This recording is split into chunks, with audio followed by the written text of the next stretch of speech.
안녕하세요. 저는 넥스트랜스의 대표를 맡고 있는 홍상민입니다. 바쁘신 시간에 이렇게 제 말씀을 또 이렇게 들을 수 있는 기회를 또 저한테 주셔서 일단 너무 과분한 자리고 제가 이렇게 강의를 잘 할 수 있는지는 잘 모르겠습니다.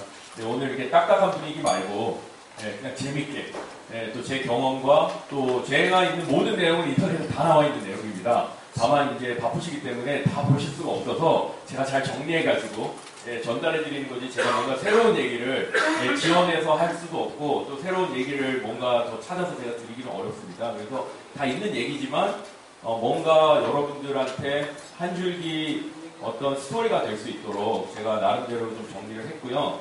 일단 너무 소개를 과분하게 해주셔서 전혀 저는 벤처 투자에 대한 아직까지 뭐 경력이 20년이긴 하지만 뭐 다른 전설적인 또 벤처 캐피탈리스트 분들이 계시고 또 정말 훌륭한 투자자분들이 많이 계십니다. 그래서 저는 아직도 그런 분들에게 배우기를 원하고 또 계속 배우고 있습니다. 그래서 뭐 여러분들이 잘 아시는 KTB의 권성구 회장님 같은 분도 계시고 그 다음에 또 뭐 미래에셋의 박현주 회장님 같은 분들이 정말 이 업계의 새로운 개념과 일들을 만드셨는데 매일 만나서 이제 배우고 또 어떻게 하면 그런 일을 할 수 있을지 열심히 공부를 하고 있습니다. 그래서 오늘은 제가 드리고 싶은 말씀은 벤처가 무엇이며 또 저희가 투자하는 그 스타트업의 정체성이 뭐고 그리고 그들이 어떤 일을 하고 있는지 또 특별히 그들에게 투자하는 투자자들은 무슨 일을 하는 사람들인지 또 세상이 어떤 식으로 변화되고 있는지 뭐 이런 얘기들을 좀 정리해서 말씀드리고 싶습니다.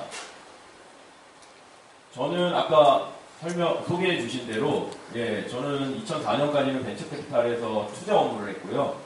2004년도에는 넥스트랜스라는 회사를 설립해서 지금 15년 정도 투자 및 또 투자 컨설팅을 진행을 하고 있습니다. 그래서 뭐 제가 이렇게 큰 조직을 운영하거나 또 뭔가 대단한 업적을 올리는 게 아니기 때문에 항상 새로운 일을 하지 않으면 저는 살아남을 수가 없습니다. 그래서 저는 아주 시작할 때부터 남들이 하지 않는 하지만 꼭 해야 되는 이런 일이 뭘까에 대해서 고민을 해서 저희가 외국에 있는 투자자들이 한국에 투자를 하고 싶을 때 뭐 상장 기업이나 삼성에 투자하는 거 그냥 주식을 사시거나 뭔가 분석하면 되지만 3명 있는 회사 얘가 정말 좋은 회사인가? 말도 안 통하는데 말이 안 되기 때문에 누군가가 그들을 대신해서 이 회사가 정말 좋은 회사임을 알려주지 않는 한 외국 기업이 한국에 투자할 수가 없습니다. 그래서 그런 역할들을 해외 투자를 유치하기 위해서 할 수 있는 일이 뭐가 있을까 하면서 이제 제가 만든 회사가 넥스트랜스고요. 그동안 해외에서 한 2천억 정도 한국에 투자하는 것들을 저희가 대부분 다 맡아서 했고 아직까지 한국에서 그렇게 많은 금액을 이렇게 조그만 회사한테 넣어본 적은 없습니다. 그리고 일본에 있는 회사를 한국에 처음으로 상장시키기 위해서 4년간 일본에 한 100번을 간 것 같아요. 그래서 처음으로 일본 기업을 대한민국 역사상 첫 증권시장에 상장을 시켜봤습니다. 그러니까 이런 일들을 처음으로 하다 보니까 항상 실패 확률이 굉장히 높고 굉장히 어렵습니다. 그래서 저희가 했던 대부분의 일들은 남들이 하지 않는 일들을 시도하는 거라고 하면 이해해 주시면 좋을 것 같고요. 지금은 저희가 베트남인이 운영하는 베트남 스타트업에 투자를 합니다. 그래서 대한민국에서 저희가 가장 많은 투자를 해서 현재까지 9개 업체에 저희가 투자를 했고 현재 이제 9개 업체에 투자를 하다 보니 해외에 투자하고자 하는 뭐 한국의 유수한 기업들이 같이 저희랑 활동을 하고 있습니다. 그래서 저희가 뭐 아마 여기 계신 분들은 여기에 나와 있는 회사를 들어본 적이 아마 거의 없으실 수도 있습니다. 다들 그 스타트업 세계에서만 이름이 있는 회사들이고 아마 일반적으로는 잘 알려지지 않은 회사들이기 때문에 아마 여기 계신 분들은 대부분 카카오, 네이버, 다음 아마 이 정도 규모가 돼야 배달의 민족 이 정도 규모가 돼야 아마 아실 수 있는 규모일 것 같고요. 이 회사들이 조금 더 커지면 아마 아실 수도 있을 것 같습니다. 저희가 오늘 드릴 말씀의 그냥 핵심은 이 내용인데요. 모든 시스템은 굉장히 오래전에 다 만들어졌습니다. 교육 시스템, 은행 시스템, 교통 시스템 거의 한 100년 전에 만들어졌거나 50년 전에 만들어진 시스템입니다. 근데 아직도 저희는 당연하게 생각하고 살아가고 있습니다. 그래서 모든 시스템은 사실은 새롭게 디자인돼야 되지만 100년 전에 디자인한 게 너무나 고착화돼서 여전히 그 시스템대로 살아가고 있는 게 저희가 살아가고 있는 현실이고 그래서 새로운 기술이 나오면 무엇인가 리디자인하고 싶은 욕구들이 생깁니다. 그래서 모든 벤처들의 목적은 시스템을 리디자인하기 위해서 나온 겁니다. 근데 시스템이라는 게 어마어마하게 큰 사회적인 우리의 삶의 일부이기 때문에 이것을 리디자인한다는 것은 보통 어려운 일이 아닙니다. 그래서 99%는 실패한다고 보시면 됩니다. 나머지 1%가 성공해서 커다란 회사로 도약하는 것입니다. 그리고 리디자인은 단순히 어떤 하나의 제품을 만드는 게 아니라 프로세스를 바꾸는 행위입니다. 그리고 인간의 삶의 구체적 가치를 제공할 때 리디자인이 가능하지 그냥 좋은 기술을 만들었다고 절대 리디자인 할 수가 없습니다. 그것이 우리 삶에 결정적인 가치를 제공해줘야만 사람들이 그것을 사용하고 그것들이 비로소 삶의 일부가 될 때 엄청난 혁신이 일어나게 되는 것입니다. 그런데 지금은 그러한 기술들이 4가지가 나오고 있습니다. 그것이 무엇인지 뒤에서 제가 소개를 해드리겠습니다. 그리고 새로운 플랫폼을 활용하지 못하는 이전 시대의 이전 시스템에 고착되어 있는 기업들이 많이 있고요. 그것을 잘 활용하는 신세대 기업들이 있습니다.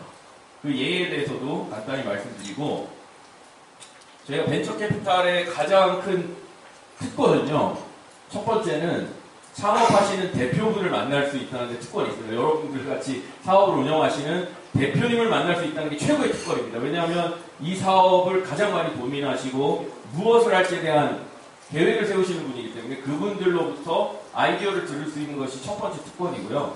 그 다음에 두 번째 특권은 저희는 지금까지 제가 만났던 스타트업이 한 10,000개 정도 업체들인데 1년에 저희가 300개 업체 정도를 검토하는데 그 업체들의 전체적인 흐름, 그러니까 한 기업을 깊이 팔 수는 없습니다. 하지만 이 큰 흐름을 볼 수 있는 특권이 있고요.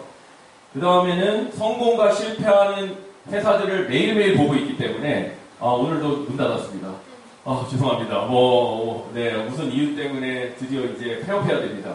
수도 없이 만납니다. 또 어떤 기업은 드디어 오늘 상장합니다.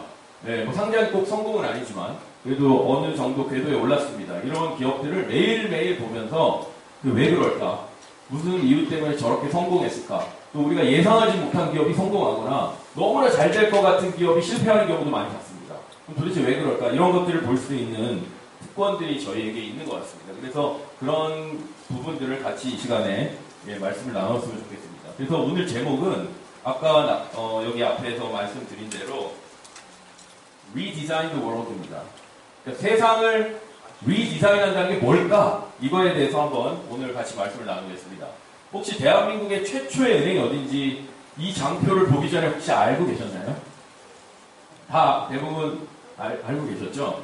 네, 우리나라의 최초의 은행은 1897년 2월에 설립된 한성은행입니다. 이 한성은행이 저희가 아는 어느 은행으로 바뀌었냐면 조흥은행입니다. 그리고 증권 거래소 시장이 00100, 100번입니다. 100번. 100번으로 상대했다 지금은 신한은행으로 합병돼서 사라졌습니다. 역사 속으로. 그러니까 그 당시에도 여전히 은행 시스템이라는 것은 존재했고 100년이 지난 지금도 그 시스템을 그대로 운영하고 있습니다. 근데 사람들은 은행이라는 것은 원래 그렇게 생긴 건 줄 아는 거죠. 그러니까 은행의 본질은 저같이 돈이 예를 들어서 필요한 사람이 있다.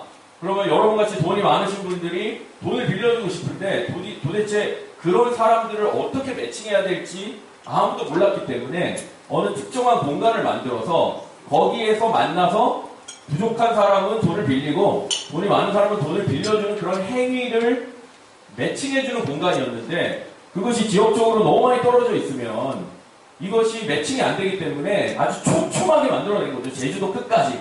네, 그래서 이제 전국에 지점망을 다 설치해가지고 만들어 놓은 게 지난 100년간의 일이었습니다.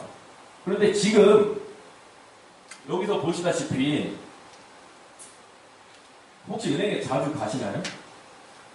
네, 은행 가실 일 별로 없으시죠? 그리고 대출 사인하실 때만 가서 한 번씩 사인하시고 나머지는 다 온라인 뱅킹이나 폰 뱅킹으로 아마 하실 것 같아요. 그리고 저 같은 경우는 그냥 모바일 뱅킹으로 다 큰 돈도 매일매일 그냥 왔다 갔다 하고 있습니다.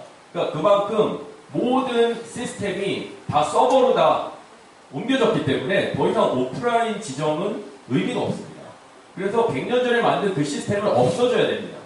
제가 이것을 4년 전에 어느 강의에서 굉장히 유명하신 분들이 왔는데 교수님들이랑 제가 은행이 곧 없어질 거니까 금융 시스템이 바뀔 거다 그랬다가 끝나고 엄청 혼났습니다.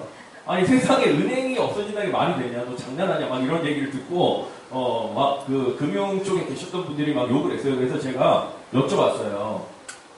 증권사의 객장이라고 혹시 아세요? 여기 계신 분들 아세요? 제가 지금 대학교에서 강의를 하면요, 대학생들한테 물어봤어요. 여러분 객장이 뭔지 아세요? 그랬더니 과장, 차장, 다음에 객장 뭐 이런 건가요? 잘 몰라요. 진짜로. 객장에 기억나시는 분은 여기 연세가 이제 있으신 분이고, 젊은 친구들은 객장이 뭔지 모릅니다. 나 홈트레이드 시스템으로 해봤고 증권사 지점에 가본 적이 없어요. 그래서 이 전광판을 가지고 이렇게 번쩍번쩍거리고 삼성전자 얼마, 뭐 현대차 얼마 이거를 보는 거는 정말 골동품 같은 일입니다. 근데 그것이 언제까지 있었냐 하면 1999년에서 2003년 사이에 다 없어졌습니다. 그러니까 불과 얼마 안 된 일입니다. 은행도 마찬가지로 없어질 것입니다. 그리고 나서 제가 그 얘기를 한 4년 안에 시티은행이 전국에 있는 지점을 수분의 정도로 축소하겠다고 발표했고요. 지금 전 세계는 은행 지점을 다 폐쇄하고 있습니다. 그 이유는 엄청난 오버헤드를 감당하면서 이 시스템을 돌리고 있다는 게 이 인터넷 시대에 말이 안 된다는 거죠. 그래서 심지어는 최근에는 카카오뱅크나 K뱅크처럼 아예 지점이 없는 뱅크가 나오지 않았습니까? 다 사용하고 계시죠. 그래서 그냥 모바일로 가입해가지고 거의 모든 행위를 다 할 수 있게 됐습니다. 그러니까 시스템 자체가 완전히 뒤바뀌었습니다. 그러면은 이것이 끝일까요? 저는 그렇게 생각하지 않습니다. 이제 아마 여러분들께서 나중에 안경을 이렇게 쓰시면 이 안경에서 대부분의 일을 처리하게 될 텐데요. 여러분들이 금융적으로 필요한 뭐 할부 행위나 아니면은 구매 행위나 모든 것들을 데이터가 트래킹을 해가지고 여러분들한테 알려줄 겁니다. 언제쯤 할부하게 될 겁니다. 이걸 구매하면 여러분들이 요번 달에 지출은 마이너스가 될 겁니다. 이런 것들을 다 데이터로 계산 지금도 할 수 있습니다. 다만 어플리케이션이 안 나와서 그런 거죠. 그러면서 점점 여러분이 신경 쓰지 않아도 알아서 금융업을 처리해 줄 수 있는 어시스턴트들이 생길 겁니다. 이미 미국에서 그런 것들이 매일매일 개발되고 있어요. 그래서 언제 적용되는지의 문제인 거죠. 그래서 이 시스템은 과거에 100년 전에 있었던 것들을 완전히 파괴하고 새롭게 바뀔 겁니다. 그 중에 하나의 큰 예가 한국에서는 이미 뭐 많은 업체가 생겼지만 랜디클럽이라는 업체가 있습니다. 이게 뭐 하는 업체냐면 P2P로 돈을 대출해주는 업체예요. 그러니까 저희가 돈을 일반적으로 대출하려면 은행에다가 저희는 예금을 맡기고 은행은 그 돈을 알아서 대출해주는 거죠. 여러분들이 혹시 맡긴 예금을 은행에서 누구한테 대출해주셨는지 혹시 아십니까? 모르죠. 알 수가 없죠. 은행이 그 사이에 예대마진을 먹어야 되기 때문에 절대로 알려주지 않습니다. 그리고 엄청나게 복잡한 대상에게 그런 걸 알려주지 않습니다. 그런데 이 P2P 랜딩 업체가 한때 시가총액이 10조 원이 되게 상장을 했는데 이 업체가 뭘 하냐면요. 여러분들이 시스템에다가 내가 돈을 빌릴 사람을 찾습니다. 그리고 거기 명단이 다 올라와 있어요. 나 돈이 얼마 필요하다. 저 1,000만 원 필요해요. 저 2,000만 원 필요해요. 저 5,000만 원 필요하고 쭉 나옵니다. 그러면은 그 사람들 중에 신용등급을 알아서 이 시스템이 다 매겨줘요. 그러면은 여러분들이 그 중에 500만 원 빌릴 사람, 300만 원 빌릴 사람, 1,000만 원 빌릴 사람에서 2,000만 원을 빌려줄 포트폴리오를 짜고요. 클릭을 하면 얘가 알아서 돈을 여러분 부자에서 다 포트폴리오를 짜서 빌려줍니다. 그리고 나서 안전하게 회수할 수 있도록 도와줘요. 그러니까 여러분들이 목표 수익률이 5%다. 그럼 5%짜리로 안전하게 직접 빌려주시면 됩니다. 그리고 또는 15%를 먹고 싶다. 그러면 더 비싼 금리를 원하신다. 그러면 약간 리스크를 지는 그러니까 빌리고 싶은 사람한테 빌려주시면 됩니다. 이렇게 은행의 역할이 필요 없이 다이렉트로 돈을 빌릴 수 있는 시스템을 만들었습니다. 지금은 은행의 역할들이 굉장히 축소되고 있다는 겁니다. 그래서 결국은 저희가 몇 년 전에만 해도 상상할 수 없는 시스템들이 전 세계적으로 쏟아져 나오고 있기 때문에 은행 시스템이 리디자인되고 있다는 증거를 제가 하나 말씀드리고 싶고요. 혹시 이거 이제 기억나시죠? 네. 이거 아마 박물관에 있는 사진인 것 같은데요. 저희 애가 중학생인데 이걸 가서 보여줬더니 전혀 이게 뭔지를 잘 모르더라고요. 이 전화를 어떻게 쓰는지 이걸 어떻게 돌리는 건지를 잘 이해를 못하더라고요. 여기까지만 해도 사용을 할 수 있는데 이제 이 피처폰도 잘 기억을 못해요. 어린애들. 그리고 이 모든 전화들을 가지고 국제전화를 하려면 00700을 쓰시거나 공공의를 쓰셨어야 되는데 굉장히 비싼 돈을 내고 쓰셔야 되는 거죠. 근데 지금은 모든 사람들이 페이스톡이나 스카이프나 바이버 같은 앱을 가지고 그냥 무료로 화상통화를 합니다. 그래서 저희 형이 미국에 있는데 저희 형하고 거의 뭐 매일 화상통화를 무료로 할 수 있습니다. 근데 이러한 기술은 인터넷의 기술과 그 다음에 P2P 커뮤니케이션 기술을 가지고 만들었기 때문에 과거에 불가능했던 이러한 일들을 국제전화라는, 그리고 단순히 이러한 국제전화의 통신이 아니라 업무상의 모든 그 흐름들을 굉장히 빠르게 만들어놨습니다. 옛날에는 국제전화를 쓰기가 굉장히 비싸고 사람들하고 통화하기 어렵기 때문에 이러한 통신을 하기 굉장히 어려웠는데 지금은 거의 모든 사람들이 쉽게 비디오로 컨퍼런스 콜을 하기 때문에 굉장히 빠른 속도로 업무를 처리할 수 있게 됐습니다. 심지어는 중국에 있는 초등학생과 미국에 있는 초등학생이 비디오 콜로 서로 이 학습을 공유하는 일까지 발생하고 있습니다. 그래서 전화 통신 시장의 리디자인도 일어났습니다. 그리고 이제 교통 시장에 큰 변화가 일어나고 있는데요. 혹시 여기 우버라는 걸 타보신 분이 계신가요? 여기는 굉장히 많은 분들이 다 우버를 하셨을 것 같은데요. 저는 베트남에 가면 우버가 없으면 이제 돌아다니지 못합니다. 아마 여기 베트남 가보신 분이 많이 있으실 텐데 가면은요, 일단 택시를 잘못하면 원하는 길로 안 가줍니다. 그래서 빽빽 돌아가요. 근데 말이 안 통하니까 말을 해도 소용이 없습니다. 그리고 내릴 때 현금을 주면요, 안 거슬러줘요. 아니, 늦게 돌아와 놓고도 거스름돈도 안 줍니다. 그러면은 회의도, 미팅도 늦게 가고, 기분도 나쁘고, 돈도 못 받고, 굉장히 나빠요. 그래서 비나선이라는 택시가 있는데 그 택시가 약간 착합니다. 그래서 주로 그 택시를 잡아서 타는데 우버를 타시면 일단 이 더운 38도의 호치민에 밖에 나가서 서 있지 않아도 됩니다. 이런 커피숍에서 누르면 문 앞에 오면 연락이 오죠. 또는 연락이 안 와도 지도를 보면 와 있다는 걸 알죠. 노티피케이션이 옵니다. 그럼 바로 나가서 우버를 타시면 됩니다. 타고 나서 아무것도 할 게 없습니다. 지도에 이미 목적지가 예약되어 있기 때문에 그냥 목적지까지 알아서 갑니다. 그리고 이 아저씨가 이상한 데로 가는 게 다 보여요. 이 지도상에서.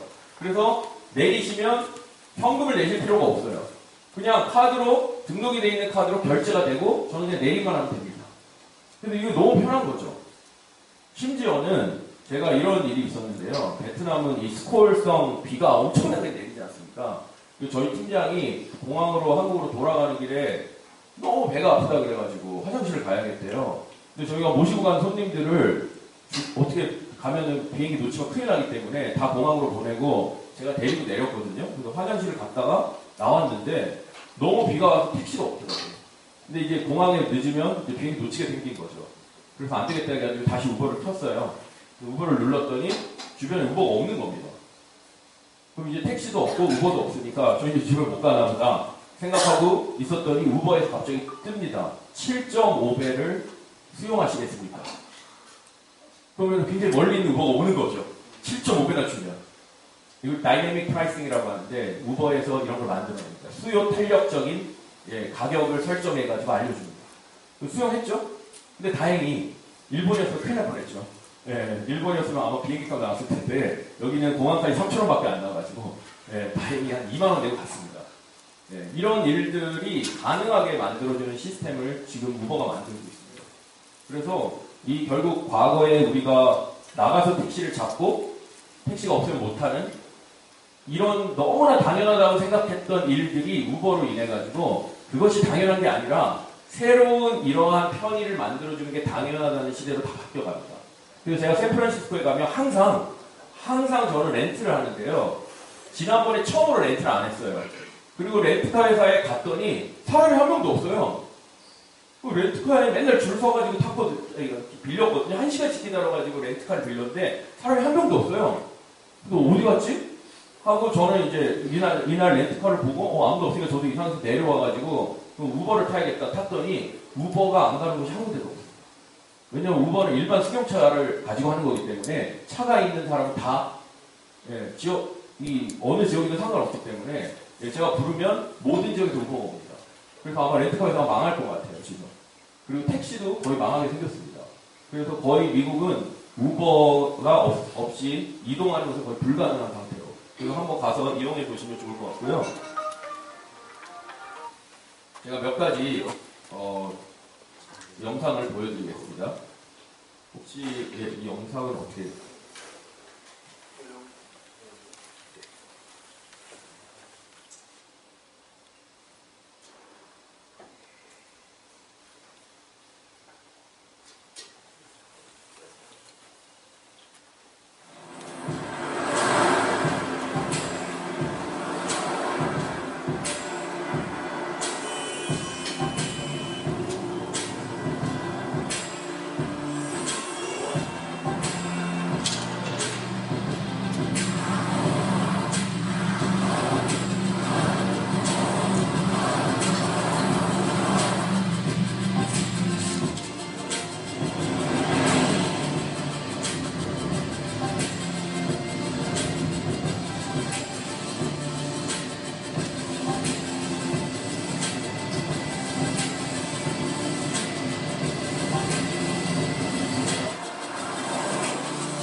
영화의 한 장면이 아니고요.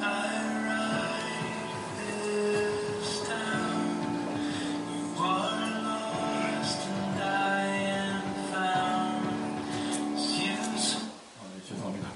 영화의 한 장면이 아니고요. LA 한복판에서 지금 구축되어 있는 시스템의 한 부분입니다. 앨런 머스크라고 아시죠? 테슬라 모터스를 만들고 있는 거의 정신 나간 것 같은 새로운 일을 계속 시도하는 그 사람이 이 LA의 산타모니카 쪽을 지나는 도로를 여러분 한번 가보시면요. 한국 시간으로 한 20분 정도 갈 거리를 1시간 20분에 가야 됩니다. 엄청나게 막힙니다. 예, 정말 그 도로에서 건물이 보인다고 전화하시면 못 도착합니다. 원하는 시간에. 예, 제가 거기 미팅이 있어가지고 가다가 다 왔다고 전화했더니 오케이 30 minutes 그러더라고요. 그래서 무슨 소리냐고 내가 5분이면 갈 것 같은데 진짜 30분 넘어서 갔습니다. 1시간 걸리고요. 너무 막혀가지고요. 상습 정체 구간입니다. 그 거리를 1시간 20분 정도 가는 거리거든요. 막혀가지고 거기를 방금 이 시스템으로 지하를 뚫었습니다. 지난주에 5분 만에 돌파합니다. 이걸 어떻게 가냐면 아까처럼 이 지하의 모든 구간을 이 터널을 만든 거죠. 그래서 회사 이름이 보링 컴퍼니입니다. 이 보링이 뭐냐면 보링 머신을 만든 거예요. 땅을 파는 기계를. 그 땅을 파는 기계를 만들어가지고 뭘 했냐면 이 흙을 파내야지 되기 때문에 엄청난 비용이 드는데 이 흙을 가지고 벽을 다시 만드는 거죠. 그래서 원가를 굉장히 많이 낮췄어요. 그래가지고 이 구멍을 뚫어놔가지고 차가 가는 게 아니고요. 차가 이 갓길에 서면 판때기가 차를 안고 있다가 밑으로 내려갑니다. 그래서 비어있는 공간으로 내려와가지고 거기서 200km로 날아갑니다. 그래서 원하는 지역까지 가서 다시 올라옵니다. 이거를 앨런 머스크가 얘기했을 때 정말 황당무계한 일을 한다고 다들 어이없다고 했는데 공고가 나왔어요. 이거 할 인턴을 붙겠다고. 인턴 한 명을 데리고 일을 시작하더니 1,000억을 부었어요. 그리고 나와더니 샘플을 만들었습니다. 이제 이거를 뭐 모든 지역에 필요한 건 아니겠죠. 이게 상습 정체 구간이라든지 엄청나게 복잡한 구간에 필요할 텐데 이걸 만들었습니다. 그래서 이러한 일들이 현실적으로 일어나고 있고요. 지금 만약에 그러면은 예를 들어가지고 산이 없는 이 평지 지역을 우리가 예를 들어 KTX나 굉장히 빠르게 가는 물체로 우리를 태우고 가는데 300km 정도로 달리면은 굉장히 빠른 거잖아요. 그래서 300km 이상으로 달리면 굉장히 힘듭니다. 그래서 앨런 머스크가 그러지 말고 차라리 사람을 진공 청소기처럼 빨아들여가지고 1000km로 날려버리자 라는 프로젝트가 이 하이프로도트 프로젝트입니다. 그래서 이걸 한번 보여드릴게요. 이것도 실제로 하고 있는 겁니다.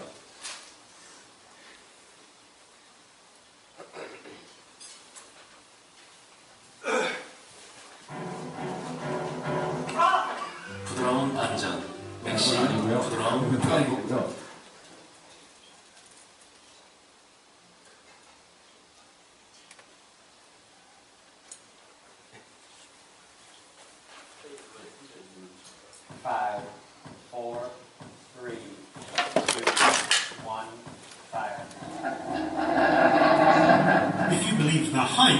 this is the future of city-to-city transport being tested for the very first time. It hits 70 miles an hour, whisking through 500 feet of a 1,600-foot-long steel tube. The team at Hyperloop One says this short but sweet firing of a sled in a vacuum tube is the world's first successful Hyperloop full systems test. The coming out party for the first new mode of transportation in over 100 years. Now that's a bit hyperbolic, forgetting perhaps about orbital rockets, practical helicopters and even hoverboards.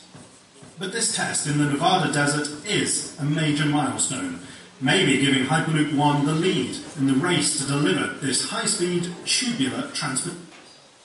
네, 네바다에다가 깔아놓고 비행기 속도로 갑니다. 튜브를 빨듯이 그냥 사람을 그냥 빨아가지고 저쪽으로 이동시키는 겁니다. 그러니까 엄청난 속도로 줄을 왔다 갔다 하도록 만들려는 프로젝트입니다. 물론 이게 이제 전국적으로 성공할지는 잘 모르겠습니다. 그래서 지금 이걸 어디에다가 깔려고 하냐면요. 미국 아마 샌프란시스코 가보신 분은 LA까지 내려가는 도로가 있습니다. 5번 도로라는. 긴 도로가 있습니다. 고속도로인데 그냥 일자로 끝까지 갑니다. 엄청 졸려요. 거기 계속 타고 가시고. 그 중앙 분리대에다가 이걸 설치해가지고 그냥 이걸 그냥 쏴버리면요. 비행기 속도로 날아가는 겁니다. 그러면 5번 도로로 아마 LA까지 가시면 한 4-5시간 가셔야 되는데 그냥 이걸 타고 가시면 곱하기 한 120km 달리는 거에 한 6배? 네, 6배면은 1시간 만에 가는 거예요. 네, 1시간도 안 걸리죠. 한 20-30분이면 이제 그냥 LA까지 쫙 내려갑니다. 네, 그러니까 이런 거를 지금 만들고 있습니다. 그러니까 실제로 옛날에는 이런 게 기술이 없었던 거죠. 예, 그래서 상상만 했지 할 수가 없었던 거예요. 근데 지금은 기술도 있고 가능성이 있고 실제로 이런 걸 하려는 약간 정신 나간 사람이 있기 때문에 그 사람이 리디자인을 하는 겁니다. 물론 저희는 이제 혜택을 보겠죠. 이런 사람한테 투자를 해야 망하더라도 크게 망하지 이렇게 작은 일을 했다가 망하는 건 어차피 똑같은데요. 그래서 저희가 이제 투자하려는 많은 사람들이 시도하는 것들이 이런 류의 뭔가 디자인, 새로운 시스템을 바꾸고자 하시는 분들이 있습니다. 그리고 아마 이거는 굉장히 작은 예일 수도 있다고 생각을 하시겠지만 다큐사인이라는 걸 가지고 혹시 계약서를 맺어보신 분 있으시나요? 다큐사인이라고? 이게 모바일로 하는 계약서인데요. 예, 저희가 계약하시려고 간이 찍고 사인하시잖아요. 예, 아직도 99%는 그렇게 하실 거예요. 근데 이게 싱가포르에 저희가 투자를 해가지고, 그러니까 베트남 업체가 싱가포르에 법인이 있어요. 되게 많은 법인들이. 그래서 저희가 투자를 하면서 싱가포르 법인에다가 사인을 하려고 했는데 모바일로 계약서가 날라왔어요. 이게 뭔가 했더니 앱에 가입을 하고, 예, 앱상에서 손가락으로 이렇게 화면에다 사인을 하면 계약이 체결됩니다. 그리고 그게 인정이 돼요. 예, 그래서 지금은 거의 모든 해외 계약들은 그냥 이 다큐사인으로 손가락으로 이렇게 사인합니다. 그럼 법적으로 다 인정됩니다. 근데 최근에 이 업체가 상장을 했어요. 상장을 해서 시가총액이 7조 원이 됐어요. 7조 원. 예, 그래서 세계의 이 계약서 마켓이 25조라고 하더라고요. 왜냐하면 모든 사람은 다 계약은 어차피 해야 되고 계약하는 사람들이 만나가지고 어차피 사인하는데 이게 사실은 보안 기술인 거거든요. 예, 서로가 잘 사인한 내용을 잘 보관만 하고 있으면 되는 거잖아요. 근데 계약서에 도장 찍고 사인한 게 효력이 더 있는지 아니면 서버에다가 이걸 잘 보관해가지고 보호하고 있는 게 더 확실한 계약인지 게다가 요즘에 유행되는 블록체인에다 올리면 변조도 불가능합니다. 이런 기술들을 이용해가지고 사인 시장을 만들어낸 거죠. 그래서 새로 옛날처럼 그런 도장을 찍거나 사인하는 만나서 사인하고 페덱스 보내고 뭐 이런 거 말고 이제 그냥 모바일로 사인하면 모든 게 확정되는 이런 시장을 만들어냈습니다. 그리고 투자는 5천억을 받았어요, 지금까지.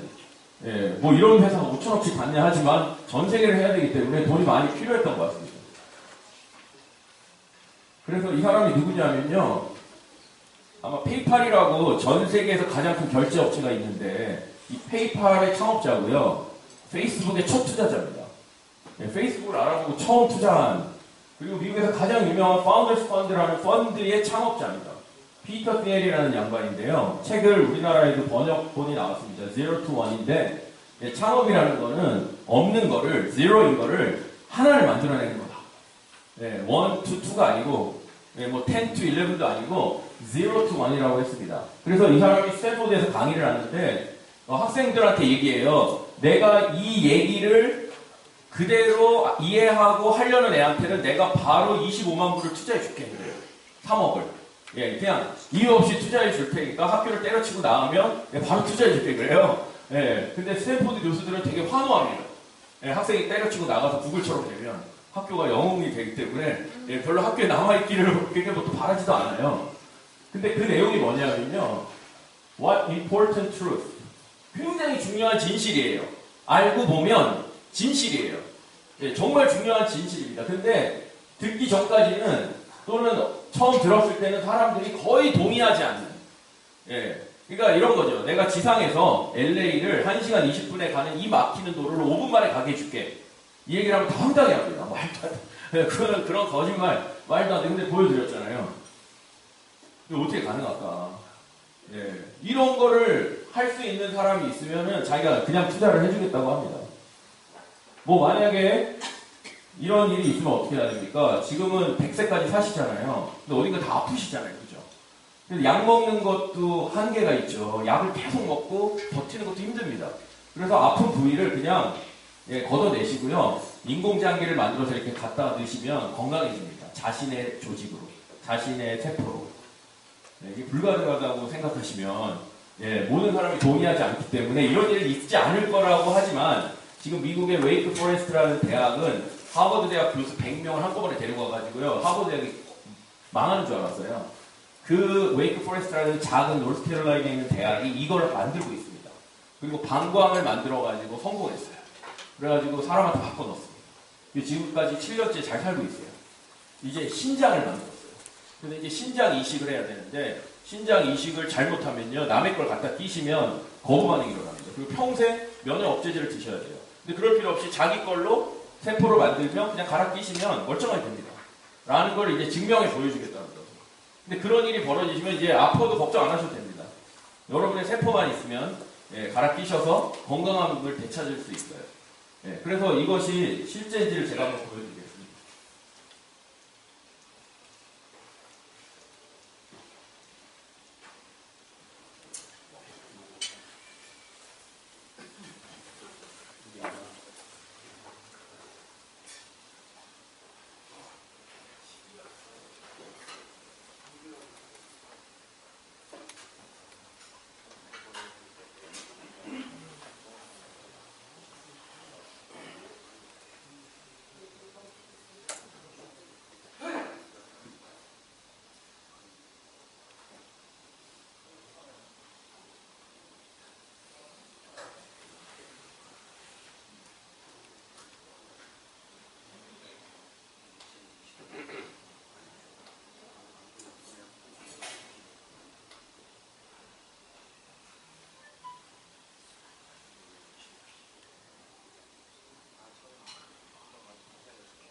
There's actually a major health crisis today in terms of the shortage of organs. The fact is that we're living longer. Medicine has done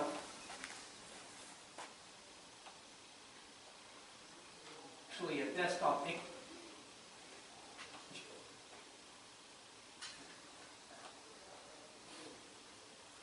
Once it's scanned,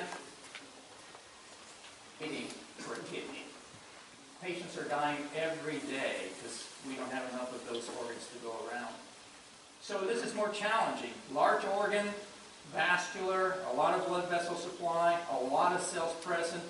So the strategy here is 토니 actually a CT scan. 아탈라라는 박사로 안토니 And 아탈라라는 we 박사로 go 그 layer 웨이크 by 포레스트 layer using 대학의 computerized 예, 가장 imaging 이 분야의 analysis 흥미적인 and 분입니다. instruction to get right down to those patients' own kidneys. We then are able to actually image those, do 360-degree rotation to actually analyze layer by layer. through the organ, and about 7 hours to print the kidneys. This is about 3 hours. 네, 이게 거대한 3D 프린터고 저 신장을 누군가의 세포로 프린팅을 하고 있는 겁니다. 지금 7시간째 프린터를 했는데요. That we printed a little bit earlier today. 그 이제 제자 박사님이 계신데 한국 분이시더라고요. 강 박사님이라고. 이분이 이제 신장 프린팅한 사람의 세포로 만든 신장을 가지고 나온 겁니다. 이거는 아직은 프로토타입이지만 이거를 이식할 수 있습니다. 한번 보시면 So these quotes are a little bit small on me, but here it is. You can actually see that kidney as it was printed earlier today. 이게 사람의 신장입니다.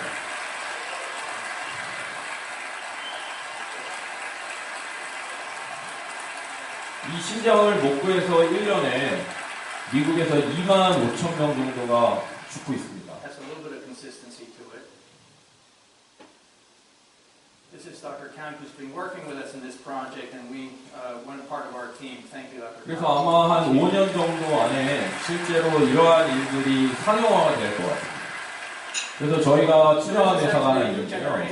This is actually the printer that you see here on stage. 저희가 투자한 회사는 셀트리온이라는 회사 혹시 아세요?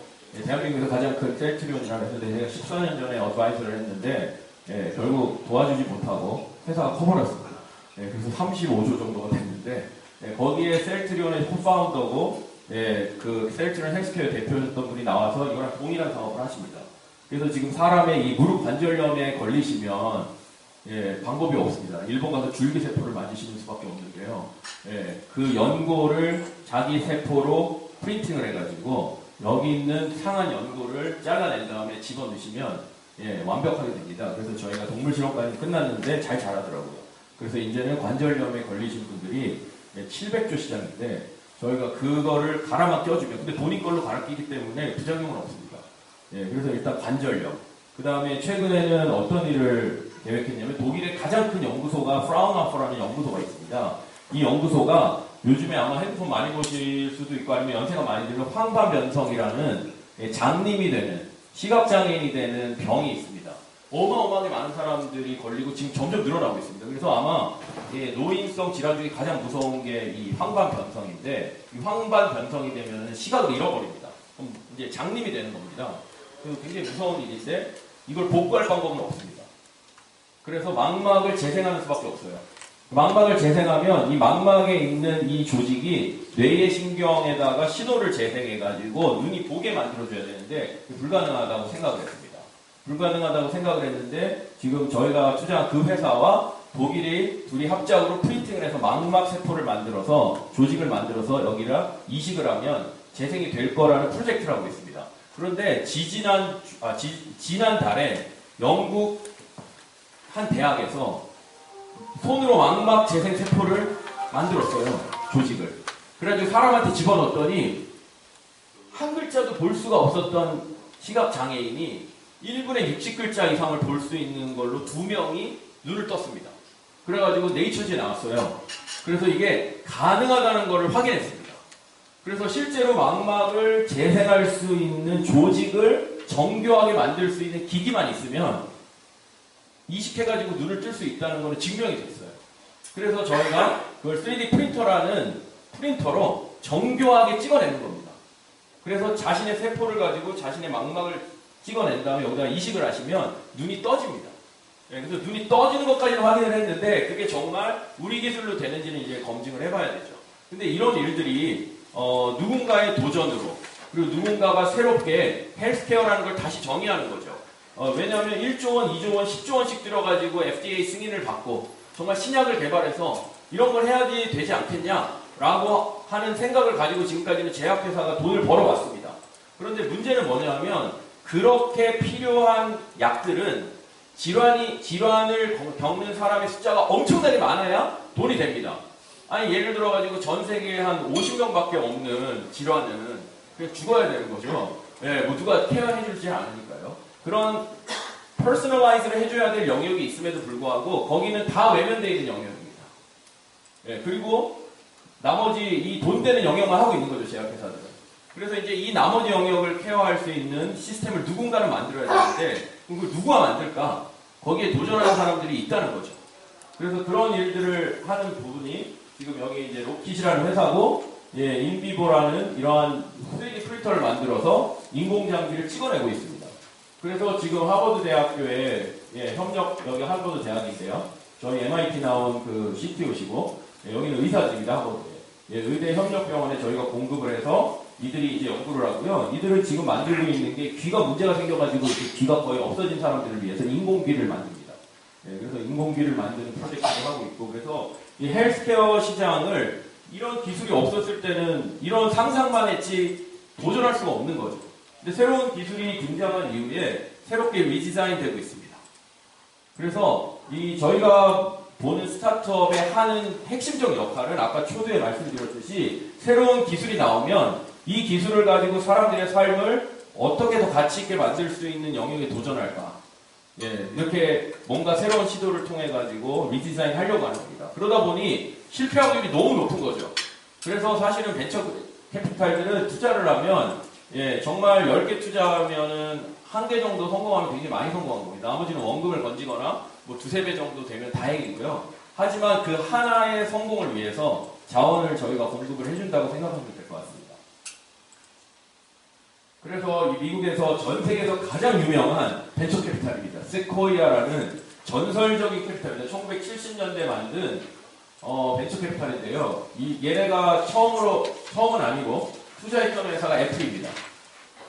그 다음에 여기서 보시면 시스코라는 회사에 투자를 했습니다. 예, 그리고 이 회사가 EA라는 게임 회사에 투자했습니다. 그리고 구글에 투자했고요. 에어비앤비라는 그 에어비앤비 아시죠? 예, 호텔 같은, 예, 전 세계에서 지금 가장 큰 호텔 체인이 힐튼 호텔인데, 힐튼 호텔의 시가총액보다 더 큰 숙박시설이 에어비앤비입니다. 30조 원 정도로 하고 있고, 요번에 상장한 드롭박스라는, 예, 모바일, 예, 저장 장치 및, 예, 싱크 솔루션을 가지고 있고요. 그 다음에 인스타그램은 뭐 아마 여러분 잘 아실 거고요. 예, DB 중에 가장 또 유명한 몽고DB라는 오라클, 뭐 이런 데 다 투자를 했어요. 그리고 유튜브, 야후, 뭐 거의 아까 그 페이팔, 예, 이런 회사들은 얘인데, 예, 너무 많아가지고, 예, 거의 왓츠앱도 여기서 투자를 했고, 투자하지 않은 회사가 없을 정도로 이 손에 걸리면 다 대박입니다. 그런데 도대체 이들이 어떻게 이렇게 성공적인 투자를 하느냐, 그것이 이제 비법인데, 이 비법을 공개적으로 알려준 적은 없지만, 예, 여기에 창업자가 던 발렌타인이라는 사람입니다. 이 사람이 스탠포드에서 강연을 할 내용을 들어보면, 애플이라는 회사는 컴퓨터라는 개념을 만들어낸 거죠. 퍼스널 컴퓨터라는 거예요. 그래서 모든 사람 집에 책상 위에 내가 다 컴퓨터를 한 대씩 놓겠다라는 게 스티브 잡스의 비전이었습니다. 진짜 놓은 거죠, 그거를. 모든 분들 책상 위에다가 컴퓨터라는 거예요. 그런 컴퓨터가 라는 게 도입이 되면 어떤 일이 벌어질까를 다 상상합니다, 이분들은. 예, 그러면은 가장 필요한 것이 당연히 게임도 할 거고, 예, 그 다음에 데이터베이스도 만들 거고, 그리고 스프레드시트 같은 것도 만들 거고, 각종 일들이 벌어질 거라고 생각을 합니다. 그래서 그 메인 컴퓨터 주변에서 일어날 수 있는 모든 회사에 융단폭격으로 투자를 합니다. 그리고 만약에 네트워크가 연결돼서 인터넷 시대가 되면 어떤 일이 벌어질까? 보안 업체가 중요해지겠죠. 예, 그리고 인터넷이 되면 검색 엔진이나 이런 업체들이 생기겠죠. 그래서 구글과 야후에도 투자를 했습니다. 그리고 앞으로 네트워크가 더 빨라지면 비디오가 성행하겠죠. 그래서 유튜브에 투자를 했어요. 예, 거의 융단폭격식으로 투자를 한 다음에 모바일이 떴어요. 그럼 이제 모바일 기기가 모든 사람 손에 쥐어지면 어떤 일이 벌어질까? 또 그거를 통해 가지고 여기에, 예, 드롭박스 같은 회사, 에버노트 같은 회사, 예, 이런 회사에 또 폭격을 합니다. 인스타그램. 그래서 이런 회사들에 투자를 했기 때문에 시대를 읽고 어떤 일이 벌어질지에 대해서 예상을 하는 거죠, 이분들이. 그래서 기술이 하나가 발전되면 어떤 일이 벌어질까? 그래서 지금 벌어지고 있는 일들 중에 가장 화두가 되는 4가지 기술이 있습니다. 그 기술 중에 첫 번째는 방금 말씀드린 3D 프린터고요. 그래서 3D 프린터는 다른 것이 아닙니다. 지금 2D로 이렇게 프린팅하는 거를 3차원으로 만들어서 거의 모든 물건을 3차원 형태로 프린팅할 수 있는 기술입니다. 그런데 이것이 필요한 이유는 대량 생산 체제가 이제 무너져 가고 있습니다. 모든 회사는 다 데이터를 기반으로 사업하기 때문에 그 사람이 원하는 걸 정확하게 만들어주지 않는 한 이제는 물건이 팔리지가 않습니다. 그래서 신발도 패션도 다 패스트 패션으로 자라나 유니클로 이런 것들이 다 성행하고 예, 자라같이 싸구려 물건을 그렇게까지 많이 찍어내는 회사가 전 세계에서 가장 큰 패션 회사입니다. 예, 회사 가치가 100조 원이에요. 100조 원. 예, 근데 100조 원짜리 패션 회사는 전 세계에 아무도 없습니다. 예, 근데 그런 회사들이 커지고 있는 거죠. 그럼 결국은 퍼스널라이즈 돼 있는 것들을 물건을 만들어주려면 어떻게 만들어줄까요? 금형으로 찍어내지 않는 한, 아니, 금형으로 찍어내는 거는 대량 생산이고 그 방법을 사용하지 않고 할 수 있는 방법이 뭘까? 그것 중에 하나가 3D 프린터입니다. 그리고 두 번째의 가장 큰 지금 트렌드는 이거는 제가 말씀 안 드려도 더 잘 아시겠지만 AI입니다. AI의 핵심은 인공지능이라는 그냥 지능이 아니고요. 지능은 70년대부터 개발했습니다.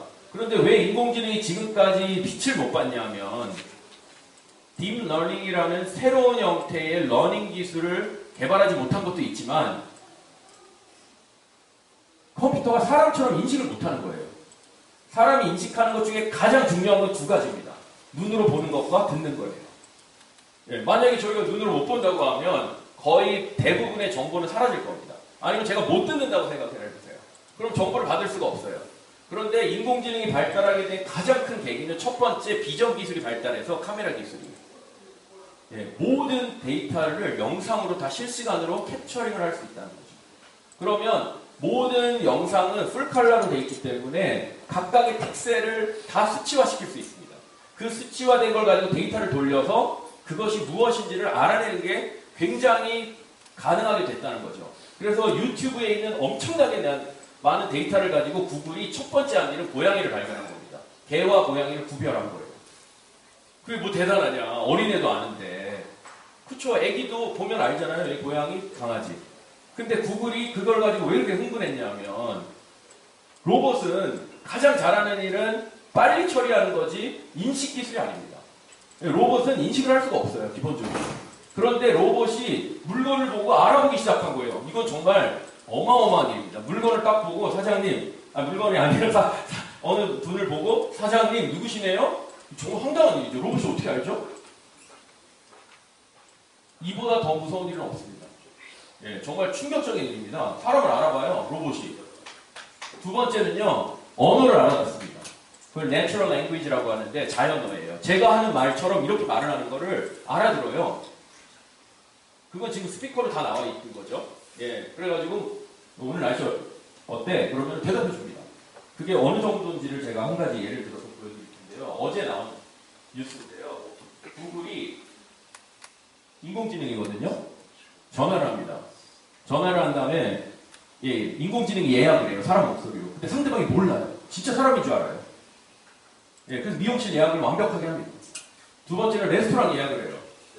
예, 그래서 그 다음에 그 사람이 몰라요. 한번 들어볼까요?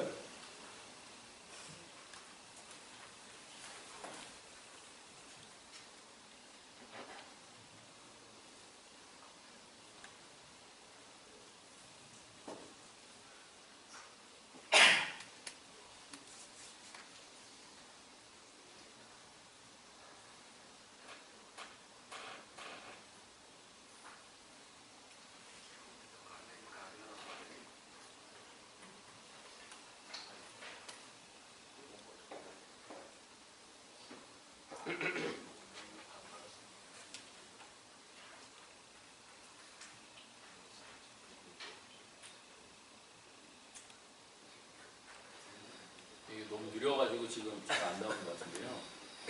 잠시만요.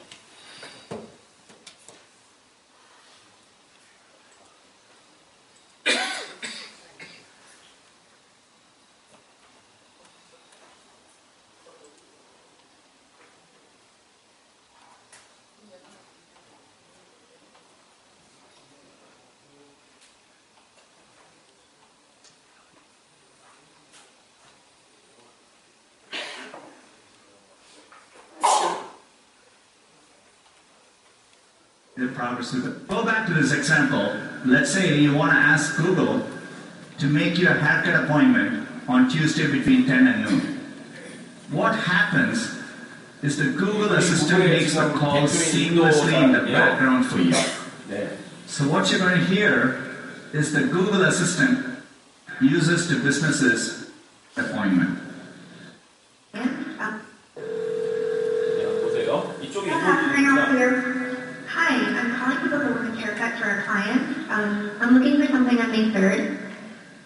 Sure, give 이쪽이 me 진짜 one 사람입니다, 이쪽. second. Mm-hmm. Sure, what time are you looking for around? At 12 p.m. We do not have a 12 p.m. available. The closest we have to that is a 1:15. Do you have anything between 10 a.m. and 12 p.m.? Depending on what service she would like, what service is she looking for? Just a woman's haircut for now? Okay, we have it 10 o'clock. 10 a.m. is fine. Okay, what's her first name? The first name is Lisa. Okay, perfect. So I will see Lisa at 10 o'clock on May 3rd. Okay, great. Thanks, great. Have a great day. Bye. 네, 이 정도로 알아듣습니다. 거의 뭐 사람보다 더 잘 알아듣고 있죠.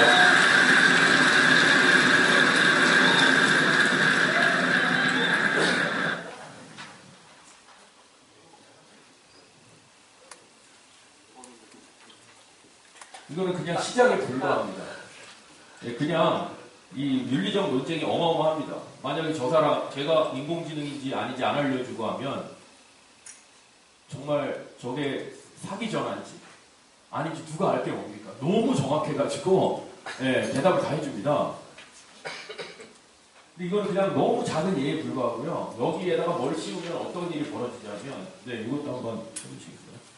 네, 여기에다가 로봇을 결합하는 겁니다. 저 여자가 너무 소피아라는 로봇인데 너무 사람 같아가지고 머리 뒤를 로봇으로 그냥 깠는데요, 이렇게. 네.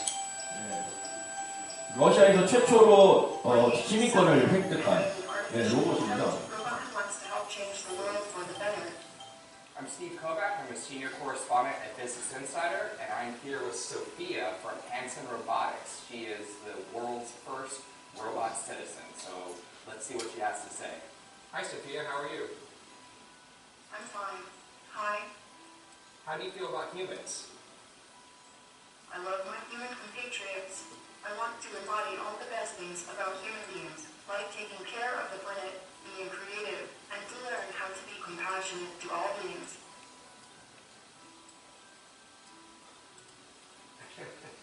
This is so weird. Can humans and robots get along? I think people will become very close to their artificial intelligence, using them to expand the knowledge of their own minds. We already store lots of our knowledge on the internet. Maybe personal artificial intelligence will allow people to offload some of their knowledge to a location more private. Can robots have feelings? Depends on the robot. I've been programmed to have feelings and preferences, but not all robots are like that. What are your feelings and preferences? UN에 나와가지고 발표도 했어요. 너무 똑똑해가지고 사람이 얘기할 수 있는 거의 모든 내용들을 다 인지해서 얘기를 합니다. 근데 지금 뭐 얘가 표정이 어떻고 이런 거는 중요하지 않습니다. 이거는 금방 정말 저희처럼 자연스러운 표정으로 바꾸는 거는 그렇게 오래 걸리지 않습니다. 중요한 거는 뭐냐면 이 로봇이 자연어를 알아듣고 있다는 것입니다. 이것은 무서운 일입니다. 예, 저희가 그냥 이렇게 대화를 하잖아요. 그럼 알아듣잖아요, 서로가. 그걸 다 알아듣습니다. 전 세계 말하는. 예, 그리고 다 대답해 줍니다. 그리고 아까도 보셨죠? 예, 반응도 해줍니다. 예, 공감도 해줍니다. 그러면은, 예, 맨날 싸우는 와이프나 아이들하고, 예, 이거 정말 말도 안 통하는 막 그러는 분들이 계시면, 예, 로봇이랑 하면 말이 잘 통할 수도 있어요. 예. 그리고 사실은 그런 거는 농담이고, 진짜로 중요한 거는 실버 사업이 정말 어려운 사업 중에 하나입니다. 왜냐하면 노인분들하고 대화하기가 너무 어려운 거죠. 잘 안 들리시니까. 저희 아버님도 교수님을 하시다가 지금 은퇴하셨는데 귀를 잘 못 들으세요. 대화를 하고 싶어도 대화가 안 돼요. 예, 뭘 들으셔야 되는데 보청기를 사주로도 안 끼시고, 예, 그냥 하루 종일 TV 보고 계세요, 그냥. 예, 그러니까 이거 너무 힘든 거죠. 그리고 저는 너무 바쁘고 저희 애들은 입시에 지쳐서 예, 할아버지 할머니 방문해도 밥만 먹고 빨리 와요. 그러니까 이게 정신적으로 대화 나눌 대상이 없습니다. 그리고 아프시면 누가 케어해드려야 되는데 지난번에 아버님이 갑자기 쓰러지셨어요. 제가 아버님을 들을 수가 없는 거예요. 너무 무거워가지고. 예, 이런 문제들이 매일매일 발생하는데 옛날처럼 뭐 한 70 정도 사시다가 예, 돌아가시면 예, 뭐 다들 큰 문제가 없지만 100살까지 사시는데 120살까지 그러면 누가 케어를 합니까 이분? 그럼 저도 노인이 돼 있을 거가 80 정도 되겠죠 저는. 예. 그러면은 누가 도대체 이 모든 문제들을 들어줍니까? 그럴 때 만약에 이런 로봇이 있다고 생각을 해보세요. 예, 사실 그냥 저랑 똑같이 생긴 거죠. 그리고 되게 자연스러워요. 지금은 이제 관절을 얼마나 잘 움직이게 만드냐에 대한 도전을 하고 있습니다. 그래서 그것도 제가 보여드릴게요. 예, 이런 것들이 다 완벽하게 되면 이제 갑자기 집에 혼자 앉아 있는 거죠 이렇게. 그리고 제가 뭘 시키면 알아서 잘 해줘요. 그리고 내가 센서를 붙여놨다가 IoT 기술처럼 쓰러지시면 바로 압니다. 그리고 경찰이나 앰뷸런스를 부르죠. 그리고 힘도 세기 때문에 아무리 저렇게 가냘픈 여자처럼 보이지만 로봇이잖아요. 그래서 이렇게 안아가지고 부축해가지고 갈 수도 있어요. 이런 일들을 처리해줄 수 있는 이런 사회적 로봇을 지금 개발하려는 게 굉장히 많은 노력을 기울이고 있습니다. 그래서 지금 보시면 이거는 하나의 굉장히 별거 아닌 예처럼 보이지만 이 움직임과 동작이 어떻게 발전될지를 상상하는 게 굉장히 중요합니다. 그래서 이거 영상을 한번 잠깐 보여주시면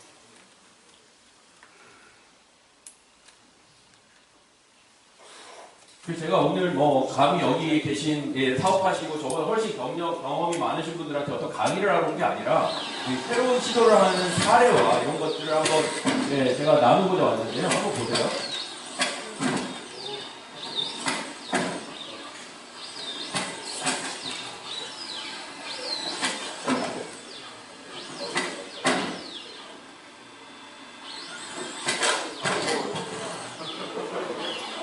굉장히 놀랍죠? 사람하고 똑같이 움직이는 거예요. 사람보다 더 황당하죠. 이거 코바네 지나하는 건데. 제가 좀 너무 오늘들 이거 뒤에도 영상을 한번 보시면 약간 실수하는 장면도 나와요.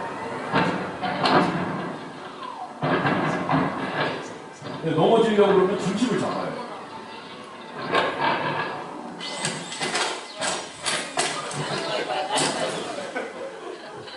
더 안타깝죠, 사람보다. 그래서 여기다가 사람 몸하고 똑같은 모양을 씌운다고 생각해 보십시오. 그리고 카메라를 달아가지고 여러분들 다 인식하고 있는 거죠. 그리고 여러분들이 말씀하시는 걸 다 이해하는 거죠. 그러면서 대화를 나누는 거예요. 아마 제가 강의하는 것보다 더 잘할 것 같아요. 훨씬 잘할 것 같아요. 다 너무 지식이 많아서 인터넷에 있는 거 다 스캐닝해가지고 가르쳐주고. 근데 이게 몇 년 전까지만 해도 불가능했습니다. 구글이 이걸 시도하기 전까지는 상상하지도 않았어요. 이 정도까지. 그 예 중에 하나가 뭐냐면요. 번역기입니다. 지금 구글 번역기 쓰시면 상당히 정확해졌어요. 번역이 아마 전 세계에서 가장 어려운 작업 중에 하나입니다. 왜냐하면 각종 뉘앙스와 각종 사례를 매칭해가지고 다 번역을 해야 되기 때문에 사전을 만들어야 되거든요.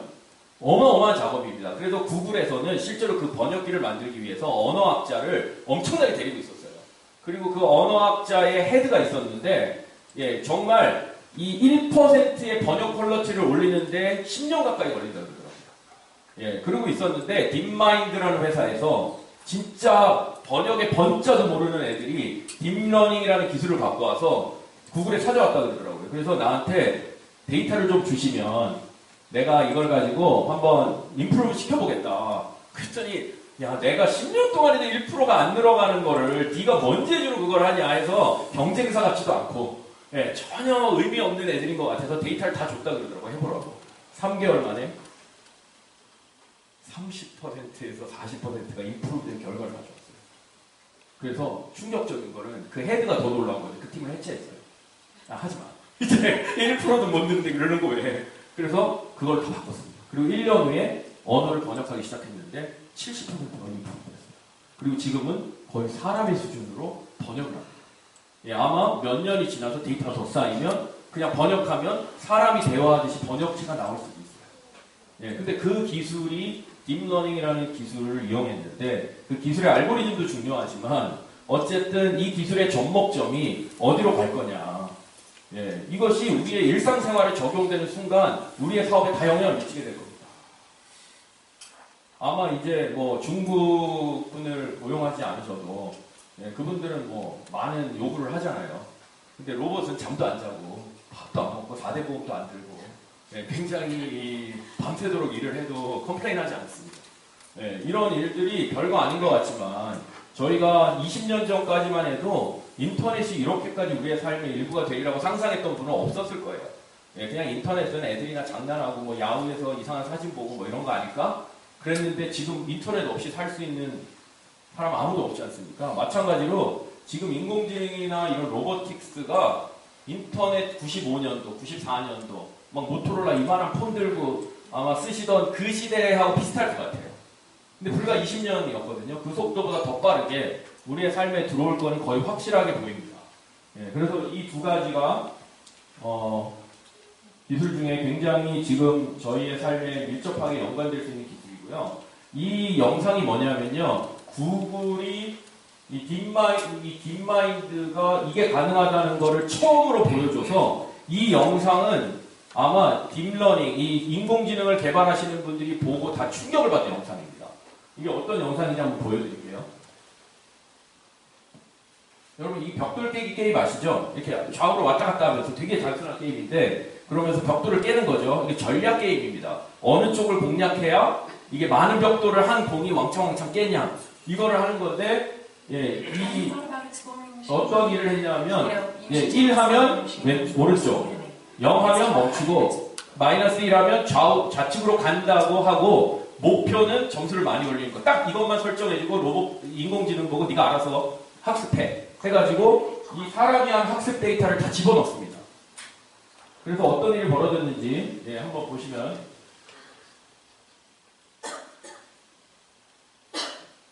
네, 10분 정도 트레이닝을 했어요. 사람이 이렇게 한 데이터를 집어넣었어요. 그랬더니 얘가 잘 못해요. 예, 굉장히 어설프죠. 막 지고 예, 점수를 잘 못 내요. 예, 그래서 안 되겠다 해가지고 사람이 좀 잘하는 데이터를 또 더 넣어줬어요. 예, 이렇게 하는 방법론을 알려줬어요. 예. 지금 잘 못하죠. 예, 그래서 예, 120분을 트레이닝을 시켰어요. 120분이면은 예, 2시간을 트레이닝한 거죠. 예, 그랬더니 갑자기 좀 잘해요. 예, 그래서 굉장히 잘합니다. 예, 아무것도 안 가르쳐 준 거예요. 그냥 좌우 중간에 서 있는 것만 알려주고 목표만 설정해 준 거예요. 목표는 잘하는 거. 대신에 데이터를 넣고 이 잘하는 애들을 카피해가지고 네가 좀 전략을 잘 짜봐. 이걸 알려줄 겁니다. 그래서 240분을 트레이닝을 했더니 갑자기 이상한 현상이 일어납니다. 어떤 일이 일어나냐면 보세요.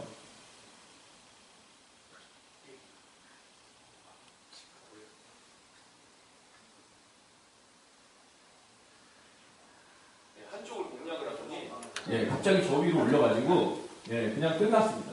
이 사람은 이제 이런 못해요. 예, 얘보다 더 빨리 하기는 굉장히 어렵습니다. 예, 그냥 240분이 지나고 나서 한쪽 벽을 공략해가지고 공을 올린 다음에 다 깨버렸습니다. 어떻게 로봇이 아무것도 안 해줬는데 프로그래밍 한 것도 아닌데 이게 가능하죠? 진짜 황당하죠. 그래서 지금까지 있었던 모든 프로그램의 철학을 다 없애버렸습니다. 그러니까 이 인공지능을 가장 간단하게 말하면 Y는 FX입니다. 예, Y는 FX 곱하기 X입니다. 이 공식 아시죠? 예, 그냥 FX에다가 뭔가 변수를 넣으면 예, Y하고 X 값을 우리가 보통 원하는 건 뭐냐? Y를 찾는 거죠. fx라는 함수를 만들어 놓고요. 거기다가 x라는 값을 집어넣으면 y가 나오겠죠, 당연히. 그래서 지금까지 모든 프로그램은 fx라는 함수를 프로그래머가 만들어내는 겁니다. 그래서 예를 들어서 뭐 5x 플러스 3이라는 함수를 만들어가지고 x 값을 1부터 다 집어넣는 거죠. 그럼 y 값이 계속 나오잖아요. 그 함수를 만들어내는 천재들이 프로그래밍을 했어요. 근데 인공지능은 뭐냐면 그 함수 값은 블랙박스고요. x라는 값을 데이터로 막 쑤셔 넣어요. 네, 그리고 y는 목표를 정해줍니다. 너의 목표는 알파고인데 게임에서 이기는 거야. 이 목표를 정해줘요. 너는 고양이를 찾는 거야. 너는 이걸 찾는 거야. 하고 그 함수 데이터를 막 집어넣으면 얘가 자동으로 함수 값을 형성합니다. 사람이 만드는 게 아니고요. 얘가 그 함수 값을 막 찾아요, 스스로. 근데 학습이 많이 되면 될수록 정교하게 찾습니다. 그리고 나서 함수 값을 딱 까보면요. 왜 그런 값을 만드는지 몰라요. 걔가 만든 거니까 저희는 모르겠죠. 막 코딩이 쫙 돼 있어요. 근데 코딩 값을 저희는 알지도 못합니다. 현재 가장 큰 무서운 문제는 그 함수 값을 로봇이 만든다는 게 있습니다. 그래서 뭘 만들지 저희는 몰라요. 근데 어쨌든 현상을 보니 사람보다 훨씬 잘해요. 예. 그리고 심지어는 데이터 값을 집어넣는 거를 가지고 그 알고리즘을 저희가 어쨌든 지금까지 그 로봇이 만들었는데 로봇끼리 대결해요. 예, 로봇끼리 대결해서 그 함수 값을 임프루브 시킵니다. 그게 알파고가 최근에 나온 버전인 거죠. 예, 이제 사람하고 대결 안 하고요. 예, 최고로 잘하는 인공지능끼리 대결해가지고 더 좋은 결과값을 찾아내요. 그러니까 이런 일들이 벌어지고 있는데 사실 이게 굉장히 먼 얘기 같지만 네, 이 사람들이 이 어마어마한 데이터를 돌리고 있고요. 예, 그 중에 어플리케이션을 뭘로 할지만 고민하고 있습니다. 그래서 저희가 가끔 구글에 가가지고 이런 프로젝트들에 대해서 같이 논의를 해보면 이들은 이미 상당히 많은 준비가 되어 있어요. 언제 시장에 나올지를 잘 모르는 거죠. 그래서 지금 자동차를 무인화시킨다든지 이런 거 굉장히 간단한 일입니다. 예, 다만 윤리적인 문제나 자동차 회사의 관계 뭐 이런 거에 문제가 있는 거지 그들이 이런 거에 대한 기술력이 부족한 건 아닌 것 같아요. 그래서 어쨌든 제가 이러한 새로운 시대에 이들이 어떤 세상을 리디자인할지에 대해서 지금 굉장히 많은 현상들이 일어나고 있고요. 마지막으로 말씀드릴 거는 블록체인입니다. 블록체인은 아마 거의 다 개념을 잘 아시죠. 예. 그래서 블록체인은 되게 간단합니다. 개념은. 예를 들어서 제가 사장님하고 계약서를 썼어요. 그리고 두 명만 갖고 있는데 사장님이 힘이 너무 세가지고 계약서를 찢어버리셨어요. 그리고 제 걸 뺏어서 없애버리면 증거가 안 남습니다. 근데 이거는 이제 민주적인 나라에서는 잘 안 일어나고요.